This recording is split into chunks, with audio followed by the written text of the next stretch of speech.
Hi, hello, and welcome. This is Catherine Perry, the Big Vision Coach, and this is week 3 of the 11-11 Club. And I just have to tell you how proud I am of each and every one of you that are part of this club, because you have made the decision to face whatever needs to be faced in order to achieve your goal. And that is always a worthy venture. I am just continually impressed by every person I've talked to. And even if there are people that don't quite know exactly what they want to do, they haven't given up and they're committing to doing whatever it takes to get the clarity, get the action steps down, and they're committing to those steps. And I just love how you are showing up in your truth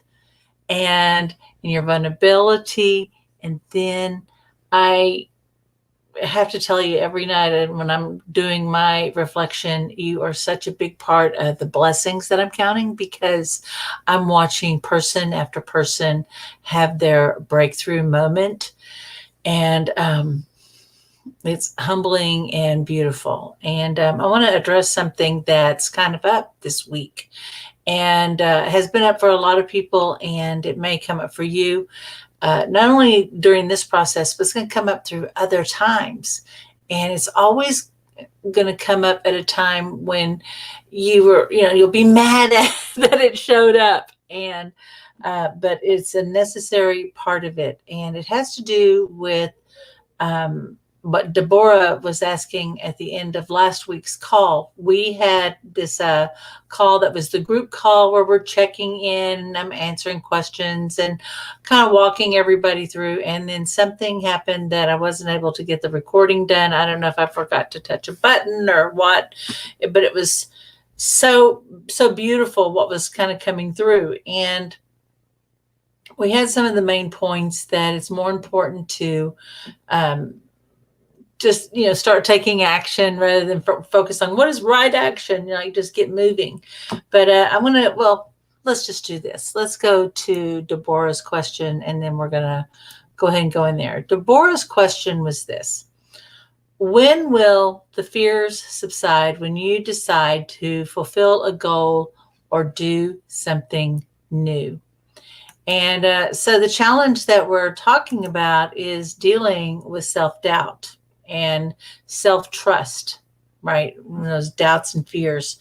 And the first thing to understand is that your fear is always going to show up anytime you start making a change. Now, number one, this is ingrained in your biology, and this is thousands upon thousands of years old. This is part of being human. Okay. And then it's all supported by everything that we've learned in our culture. It was impressed upon us because of our gender roles and what our financial levels are and levels of education, basically our place in the world, right? And our religion taught us all of this. We have all of this conditioning, and then we have all of society's conditioning and all of those expectations. And we take all of that in and we try to make sense of it. And then we create our world. We create our little comfort zone, right? So that we can navigate the world and be safe. And we have our family or our tribe of community. Our tribe of community. It could be, your family is whoever's loving and nurturing you. And then there's those other people that raised you. And if you're lucky, your tribe and your family are the same and they're loving you. But we all have different definitions now. So we have the family of origin and we have the family that we put around ourselves to support ourselves, right? And they can help us get our needs met. So it doesn't matter what you're defining as that. We could call it tribe, just to simplify the language, right? And what happens when you start going out beyond what the tribe has deemed to be appropriate or safe? And you start moving out away from that campfire, out towards the dark to investigate those noises or find out what is that sweet smell. What's the first thing that happens? Someone grabs your wrist and goes, "Don't go." It stops you, right? And this happens so many ways. Well, right now, there may not be someone literally grabbing you by the wrist and pulling you back, but that force is probably even greater because that force resides within your own DNA. And all of this conditioning and that's in our mind is all the way down to the DNA level, and then it is set up in our circuitry. Okay. And so anytime we start moving out past what is safe and familiar for our neurological circuitry, unless we have a really good way to manage our fears and positive expectations, both fears of what could happen and how are we going to manage if we do get what we want, right? These are things that we have to be prepared to manage. Even if you say, I want to start a business, and you could go out and be the best marketer in the world and get a bunch of people sign up. But if you're not good at the business of your business, you're going to fail. But you could be as fantastic at systems. You could be amazing at branding and messaging. But if you don't have a way to get people into the door and a process to take them through, then you're going to fail, right? But if you aren't aware of it and know exactly what it is, then you're going to feel uncomfortable and stressed because you'll know that there's some missing information. Okay. And the way they could show up is like there's something wrong. Oh, there's something wrong. There's something not going to work here. But if we are looking at it through the lens of a self-identification of someone who's a failure, someone who is a struggler, someone who can't be trusted with the big dream, how are we going to interpret even that message that our beautiful unconscious mind's trying to give us to serve us? So we've got to learn how to listen to what our fears and resistance are telling us. Okay, we've got to know how to look at that. All right, so this handout is included with this video, and it's right here in the members area. So we need to accept that as part of, that fear is absolutely part of the process. Okay. The other thing is that there is a big difference between trust and faith. Okay. Trust is an expectancy based on our experience. Okay.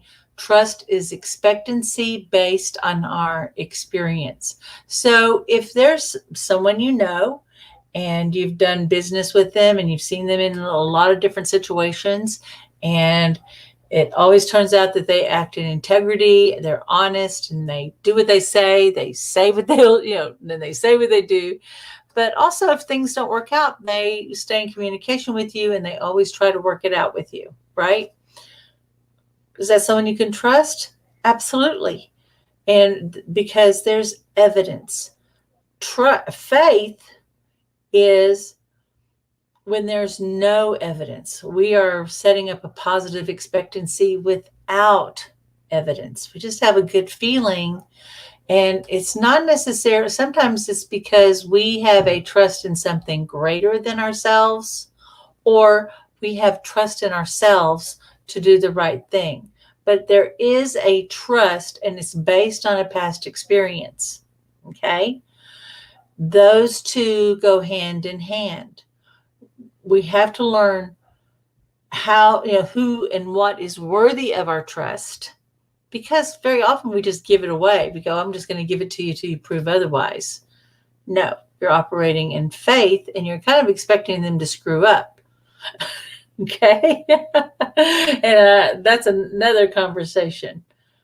But one, you need to understand what is worthy of trust. And if you don't feel like you are personally worthy of trust, if you don't feel like you're personally, I want to say it again, worthy of trust, that you're, that Like, let's say that you did get $1 million. Do you really trust yourself to manage that $1 million correctly? If you did land a big fat client, would you be able to take care of it? Or do you not trust your health or your mindset? Do you not trust your ability to create a team to support you? What is it about you that you don't trust? Could that be stopping you? The other is, if you don't have a trust in a force, a greater force outside of you, like if I used to have this idea about God, that God was kind of this tricky God, like, hey, do you want $1 million? Great, here's $1 million, but you're going to lose your family. Ha ha ha ha. Right? I had that kind of weird, tricky God that probably was based on my experiences being very young, that there was always a trick.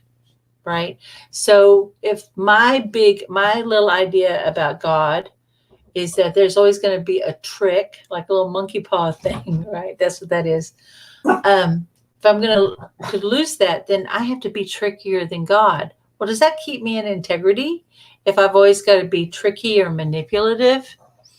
And that was a big one I really had to overcome, because I didn't really understand how to trust that there was a greater intelligence in the universe, that I could possibly live in a benevolent universe. There's Bob Bresney is a famous astrologer, and he has this idea called proanoia, and it's this suspicion that the entire universe is conspiring to bless you. And when I heard about that philosophy, I said, that is an idea I can get behind. But when I started really thinking about it, and I have to credit my sweet mama, Carolyn, for this one, that there was, number one, there was a time that I had really screwed up very badly, and I had lost all trust and faith in myself. I didn't know what I believed. I didn't know if I could believe myself, and I was working really hard to try to get my life put back together. I was having to mend family relationships. I mean, it was bad. And I shared with my mom, I didn't think I could trust or believe in myself. And she started asking me, she said, well, the times that you made a mistake, was there a part of you that said not to do it? And I said, yeah. And she said, okay, well, was there ever anything that you wanted to do, but you didn't do, and it turned out you should have done it? And I said, oh, yeah, lots of times. She said, so really, I think you have a really good intuition. You have really good inner guidance. What you don't have is a good way to listen to it. You're actually very wise. You just aren't trusting what you're being told. You're always going against it. And when she told me that, all of a sudden it was like, the proverbial washing away the scales off my eyes. I realized, wow, every instance there was a part of me that said, yeah, this is the right thing to do. And anytime that there was confusion or overwhelm, it was never the right thing to do. Or if I went ahead and agreed to do something that wasn't right for me, I was kind of beating myself up. But I later came to understand that a lot of times we'll do the wrong thing for the right reason. So there is an inner guidance that you have, but you just have not learned to listen to or honor. And the other idea is this, that really there's no such thing as loss. Even if you're on the other side of loss, very often people are, we have to go through this period of regret when we're not counting, when we're not trusting ourselves. We look back on all of our mistakes, right? And we just think, well, how could we ever possibly learn from all of my mistakes? I've done every single thing wrong. And here's the thing to know about that. Every person who ever did every single thing right Like they got the right education, they made the right plan, they they were physically fit, they saved their money, they married the right person, they worked hard on it, they got the right career, they worked hard and achieved it, they did all the stuff that they were supposed to do. Every one of those people still go through the experience of losing it all.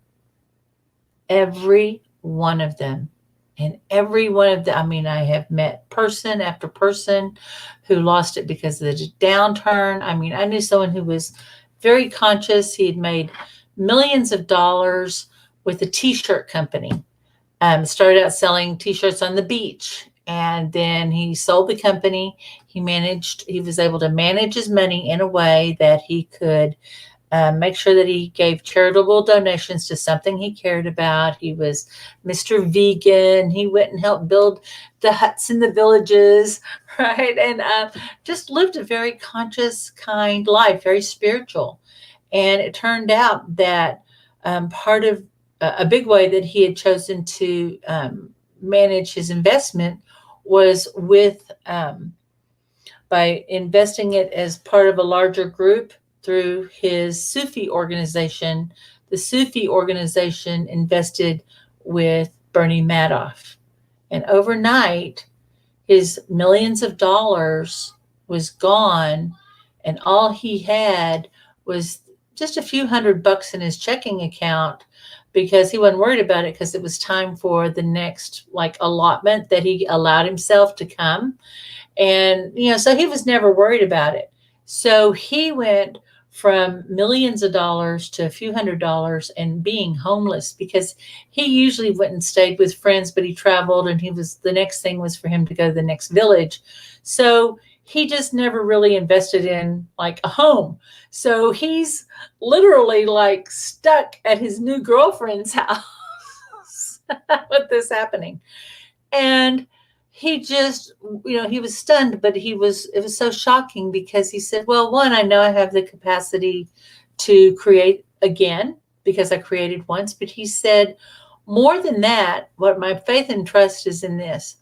What I discovered in my life is that all things work together for my good. Now, that sounds like a very nice philosophy. But if you will accept this idea that all paths lead to enlightenment, which enlightenment's another word for love. And for me, what I have come to understand, that God is love. So all paths lead to God, all paths lead to enlightenment, all paths lead to love.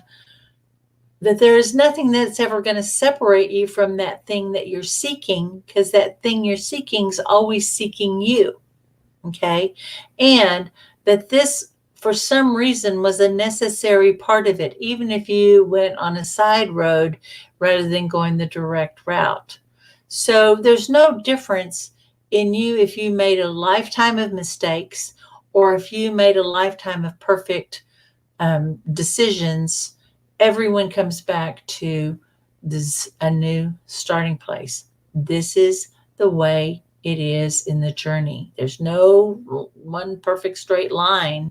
You didn't miss it. You didn't miss anything. It's absolutely perfect where you are. Okay. So please get over that and get over that idea, and just let that kind of come in. So we've learned about faith and trust, but what's this marshmallow thing?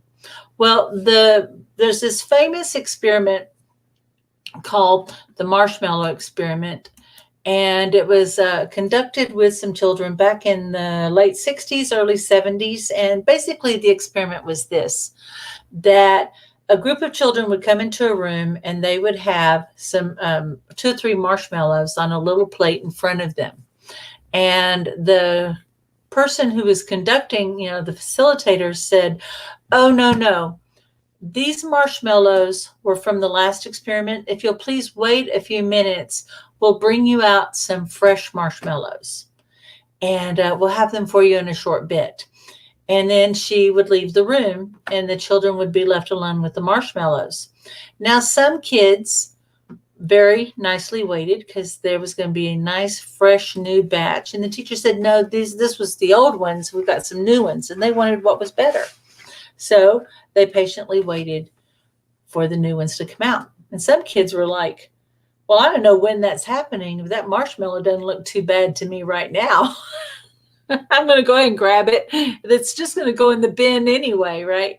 So the kid would might steal the marshmallow. And what they found, they followed these children through the rest of their lives.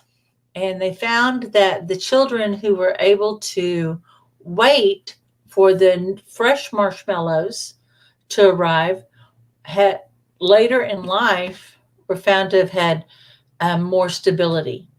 They were able to, they had more savings. They worked towards their jobs. They had said they had greater job satisfaction. They had a greater level of satisfaction in their life in general. They had a positive outlook. And they just had more of the things a lot of people wish they could have. The other people, the other children were found to struggle financially. And usually there was some, there was a higher degree of relationship dissatisfaction and even instance of divorce. Okay, so we could go, wow, if you could simply learn to wait for your marshmallow, everything would be right, right? Well, that's not really necessarily the lesson. That was one of the conclusions. But I want you to think about being a kid, and here's a marshmallow, and it's right there in front of you. And you come from a house where there's always a promise of something better, but it never arrives. Or it suddenly gets, or there's never a promise. There's never anything good happening. You don't know from one minute to the next. Or even if it arrives, the other shoe could drop and suddenly you did something naughty that you weren't aware of. You made some mistake and it just got taken away anyway. How likely would you be to go ahead and wait nicely for that next marshmallow? Not very likely. So really, if we're grabbing at what's in front of us now, instead of waiting and managing those expectations, it comes from a scarcity mindset. It comes from this idea of not enoughness. That, in fact, it's a little pendulum swing, not enough, too much, not enough, too much. But basically, it comes down to we might not be good enough. There might not be enough time. There might not be enough energy. Might not be enough marshmallows left over. There might not be enough goodwill. There's too many things that are in the unknown to trust other than what I can see right in front of me. And so that lack of trust is actually the evidence of scarcity thinking, but it's also evidence that there is some unresolved trust issues that need to get addressed. Okay, so we're going to talk about that. Now, this could get really heavy really fast, right? Well, I'm going to share with you at the end of this a video and I'll have it in the group file. I have it linked in the handout by Tim Ferriss. And Tim Ferriss is this kind of famous life hacker, achiever guy. He wrote this a series of books like The 4-Hour Work Week. And he's really well known for getting results very quickly. And he's famous for coming up with systems and how to do assessments. In fact, one of the best investments that you can make is the 4-Hour Work Week, just in learning how to think about yourself and how to ask new questions. Tim Ferriss, I'm going to type him into the box right here, timferriss.com, has a fantastic blog, and I'm going to, I meant to put that in the banner. Excuse me, I'm going to put it in the banner right now. timferriss.com.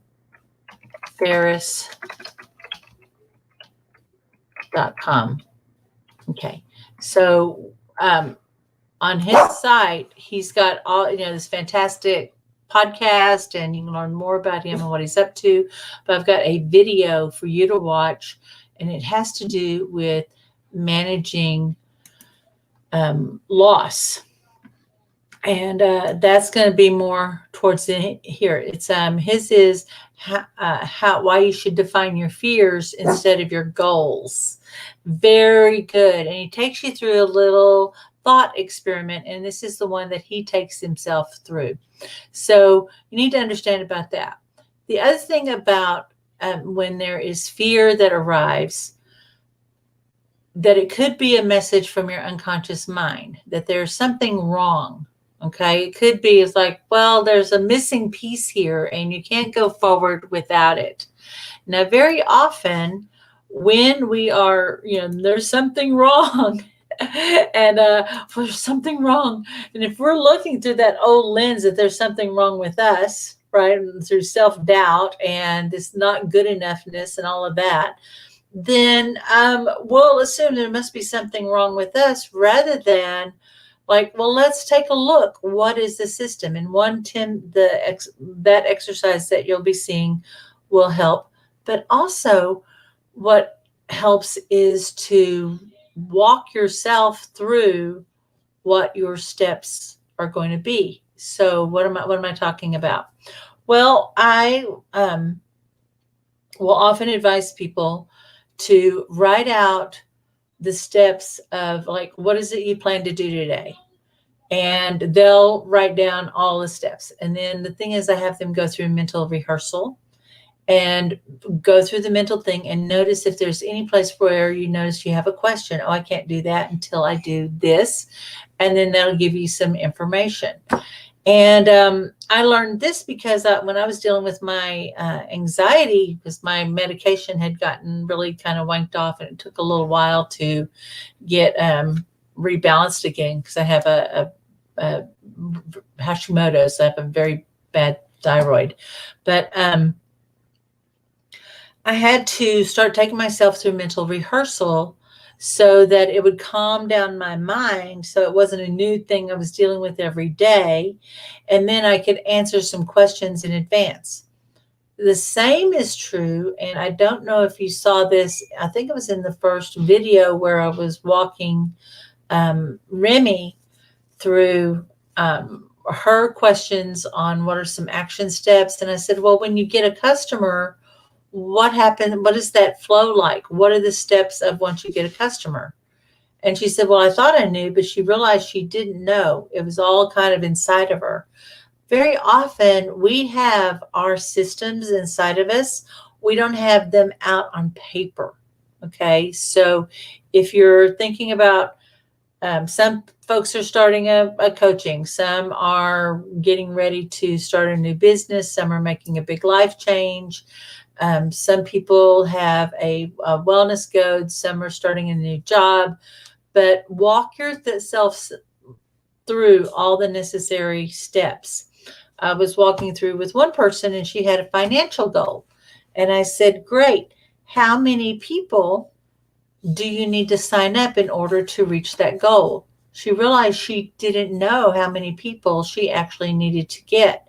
If you don't know how many people you need to get, how can you know how many people you need to talk to? You have to start backwards engineering. We're going to talk more about that next month. But basically, if you have an income goal, let's say of $10,000 a month, okay, and then you have to ask yourself, how many customers or how many products do I have to sell in order to achieve a personal income of $10,000, which is different than just I sold for $2,500, right? Your personal goal of $10,000. Okay, so but let's say it is for $2,500 each gives you your $10,000. Awesome. You only need 4 customers a month. How many leads do you have to get in order to get those 4? In other words, if you back in the olden days when I leased apartments, I needed to show an apartment. I usually averaged about 3 shows before somebody rented. Okay. If I'm getting coaching clients, I might send out to a list of 500 people. Of that 500, I'll get a response of about 50. Of that 50, I'll wind up probably with about a good solid 20 to 25 one-on-one conversations. Of those one-on-one conversations, I can expect to close about 1 in 5. Okay. So if I want 5 clients a month, I have to multiply 5 times 50 to get to those conversations, right? So I need to figure out, how am I going to get 250 people in front of me, or being able to get my idea out in front of them. And then it goes from there. Then I can start backwards engineering, right? So then I know where, then this kind of creates the different phases, right? Then I can do the measurables. Now, if I lost you in any of that, and you're thinking about getting clients, probably because you don't have a structure in place, that's what's stopping you, not your worthiness, not having a system. Okay. So what we're doing in this is we're breaking down the basic steps, and I'm having conversations with each person. And then we're not really learning marketing in this one, but if there's some marketing steps or some direction I can give you on that, then we talk about that. Okay. But the point is that sometimes you don't know what you don't know until you start walking yourself through those steps. So your beautiful unconscious mind is letting you know that you either need more information, or there's something that you have set up that's not absolutely correct. And then the other thing is, you may be doing the wrong thing for the right reason. You want to generate money, so you're going to go after, and you're going to work really hard. You're going to get the cash, but you're going to be doing it in a way that's out of alignment or out of integrity for you, and you'll feel resistance. Okay. The way to know that if you're doing the right thing is it's right for you and it's right for them. Then you won't be out of alignment. But that's why we are aligning first to intention, so that we can raise the vibration. And then as you start coming back down, we're coming from this higher way of thinking. We're aligning to this higher intention. We're coming from this top down rather than from survival trying to push up. And we talked about that. So when that information comes from doing the one command, it's aligning to your greater intention. It's aligning to your skill set and your capacity, but it's also expanding your capacity. It's bringing in a greater level of learning. Did you notice actually the one command actually changes the size of your brain, because it shifts your focus. When you shift out of being like focused, and you're open and you have the ability to learn and start receiving new information, the hippocampus of the brain actually starts increasing, and then that gets this greater blood flow. And there's this greater sense of confidence that comes because you have more resourcefulness, but your brain actually gets a little bigger in doing the one command process. Isn't that fun to know? So you got to align. So you've got to be able to have some time to think about it. Now, here's the other thing that you need to know is you are always creating from the unknown. You can't truly understand your current situation except through the lens of looking like, those 2020 hindsight, right? That's 2020 vision. But I don't know if you have ever done this. Like, just the other day, I was remembering a situation from 30 years ago and go, wow, it never occurred to me that I could have done this, or that I should have done that other thing. It was just so not in my consciousness. And it's so simple. Why didn't I think about it? Well, I couldn't, because of the rules that were in place based on my identity and based on what I thought options were available to me and what I was allowed to do. I really couldn't know, right?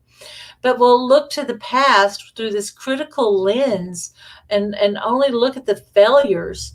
And very often, if you are working with me or any other coach or therapist or anyone who's doing goal setting or planning, they always go, hey, was there ever a time in the past you did this? Because they're looking for clues to your success strategy.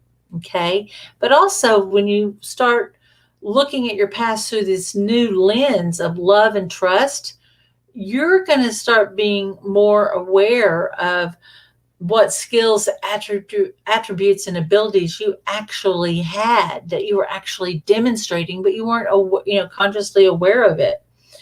And you're going to find that you're a lot smarter and more resilient than you realize. We have the present. As we said before, we can't know necessarily what we don't know based on our lens of perception, right? But right now, we have to just make an assumption that we are able. We are able. That is the assumption. That if it's in before you, you must be able to do it. You must be able to achieve it. Okay. But then we try to look through the future and we're just like, we're making stuff up.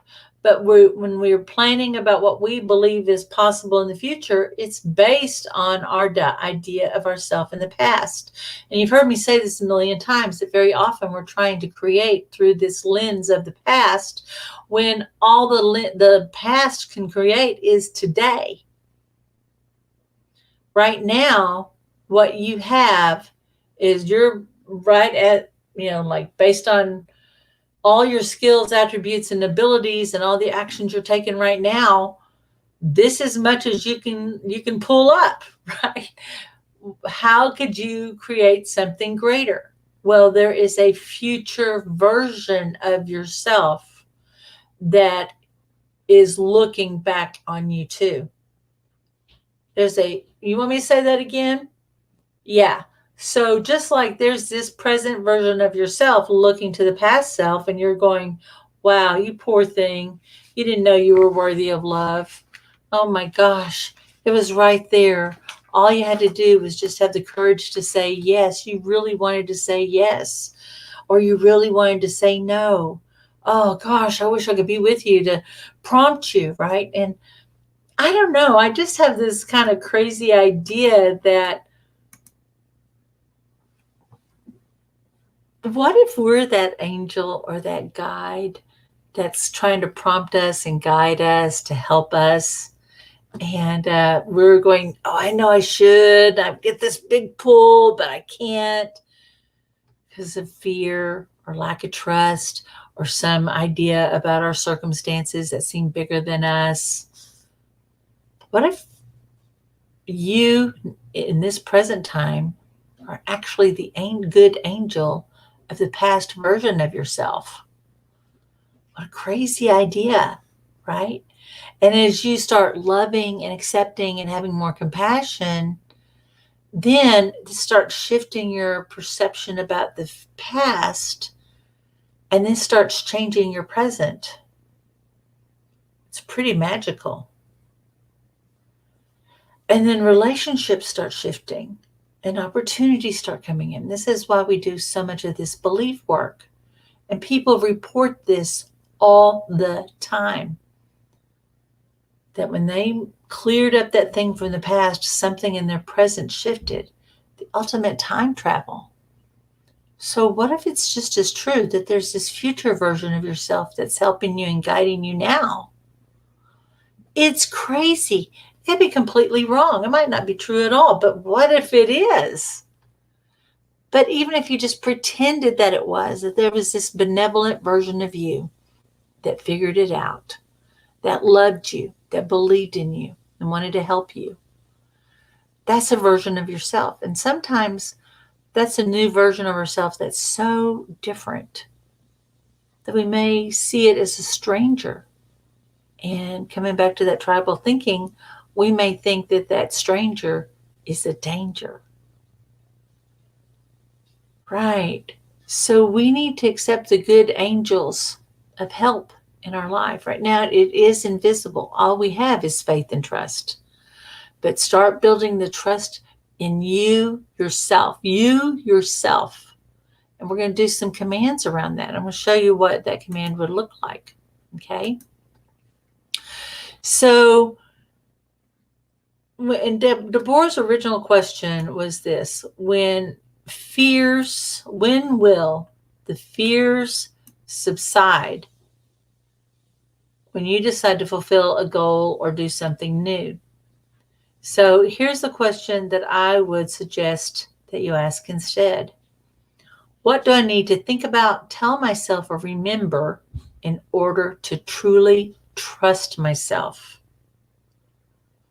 Wow, right? And your first thought might be, I don't know. But another answer could arrive. I wonder what I need to think about. And I want to put in here, I wonder. Now, if you've noticed that I have been using this phrase a lot, I wonder. And what that has to do with, that opens your mind into being into a new kind of space of curiosity. I wonder, what do I need to think about, tell myself, or remember in order to truly trust myself? What do I need to think about, tell myself, or remember in order to truly trust myself? Now, the answer is going to be, I don't know. Like anytime, what do? Every time we run up against something I don't know, we make a command. So the command is, can you see that there? I'm going to make this a little bigger. And you'll see these abbreviations. And the abbreviation IDKH means I don't know how. Okay. And then the other, I only know is so now, and I am fulfilled. Okay. So of course now I need to edit. I see my typo. I only know it is so now, and I am fulfilled. I don't know how I came to trust myself. I only know I am trustworthy now, and I am fulfilled. I will edit that before I download this. And I am fulfilled. So that's the command. And it always comes back to this. I had that right to begin with. Isn't that funny? Okay. A little ironic, actually. All righty. So now, what can you actually do? Well, you need to manage the manageables. And the only thing you can really manage, and really it comes back to our original intention. Hey, we want to do the least amount of things. We want it to be simple. We want it to be, we want to be intentional. We want it to be simple, and we want it to be affordable, right? And if you're doing something, you're doing it on purpose. So if you have a day that you're not going to work on your business, be on purpose with it. If you're going to have a day you're not working on your health, or you're not eating good, or you're not going to sleep that good, stay up on purpose. In fact, rather than fighting it, you're going to find you're going to have a lot more energy if you just go, you know what? I've decided that I'm going to be lazy today. I'm going to be lazy until 3 o'clock, and then I'll decide, right? You'd be so much better than sitting there trying to sit in front of a desk and be resistant and waste all your time, doing the resistant stuff and being on social media and watching a million cat videos, rather than giving your body the rest that it's obviously asking for. So manage the manageables: your schedule, your self-care, your mindset, your actions, and your environment. Take care of those things, and those things will take care of you. And that's what we were working on together. Then manage your fear, and where you'll list your fears and do what will happen. Now, on the actions to focus on this week, the intention's learning to neutralize fear and resistance. And I want you to watch Tim Ferriss's video, and I have the link here, and I'll have the video in the members area. And then go through the exercise, which I have the sheet here, that he shows in the video. And 2, you're going to continue the morning creation and evening appreciation exercise, doing everything on setting what it is that you're doing for, your intention, your actions for the day, and then that daily reflection. Okay. So you got to learn how to manage those fears, but then you've got to set up a positive expectancy. We are not in the habit of expecting good things to happen. We're in the habit of hoping good things happen, and hope, straight up, is not a strategy. Hope is not spiritual. It is not a strategy. It is not a plan. And it can actually stress you out a lot more because you spend your time hoping rather than taking action, but even being in faith, right? Like, hey, having done all you can do, stand. So please understand that things have a way of working out when you let them. Very often we just quit too soon or we just fail to show up. But if we let them work out, they will work out. And we can't know exactly how everything's going to work out. We can't manage all of that, but we can manage our actions. So let's say you want to get those 10 new clients.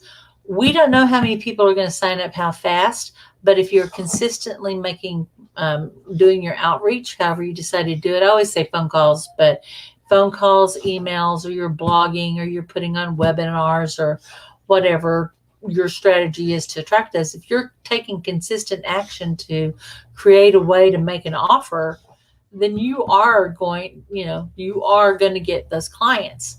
If you just keep hoping and you spend your time tweaking and fixing your blog or working on your website forever, or buying the next shiny object thing, that's not going to get the result. So we can't know exactly how things will work out, but we know that if we give it a place and a way to, it will. Okay. So, and then plan on the successful outcome. One of my favorite stories is the famous Helen Hadsel.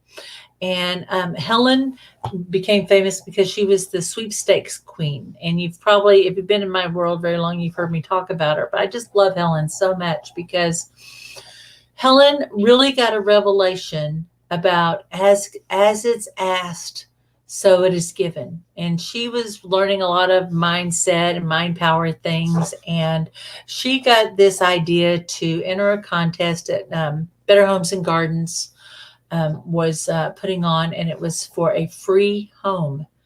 And she entered the contest. She followed all the rules and she was doing all the visualization.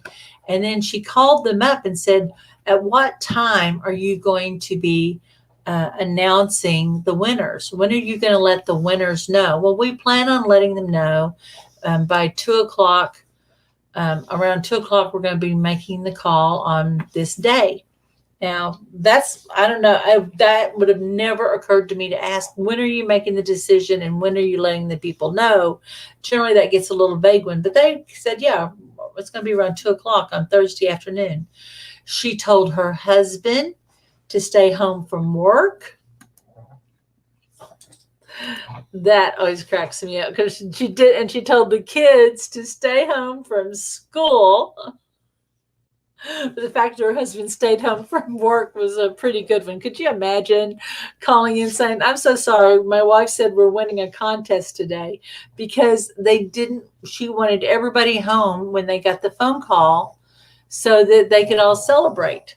Now, it was so clear in her mind, and that's positive expectancy. Okay. And she's like, of course, if I'm going to win, we're all going to be here. I have to act as if we got it. So that's what we're talking about. And guess what? They called her and she won it. And everybody was glad that they were home when it came time to celebrate. So you've got to set this up. You got to plan on that successful outcome and just act as if. Okay. Act as if it's happening. So we have our assignment for the week. And then this is Thanksgiving week. I have a few people who I have a few one-on-one appointments. I'm going to go ahead and be meeting. If you want to do your 15-minute check-in on Friday, please feel free to. I will be meeting with people on that day. So be sure and use the link below to book your 15-minute follow-up with me so we can check your progress. If you have not yet booked your one-on-one, be sure and get that booked too. And let's get you started as soon as possible. Okay. So if this was helpful, be sure and post your questions below or your comments. I'd love to get your feedback, and I'll be keeping an eye out on that, and I'll be answering questions as they come in. So I'm going to go ahead and end with this. And so until next time, my sweet lovelies, this is Catherine Perry, the Big Vision Coach, and I witness your mastery. Bye-bye.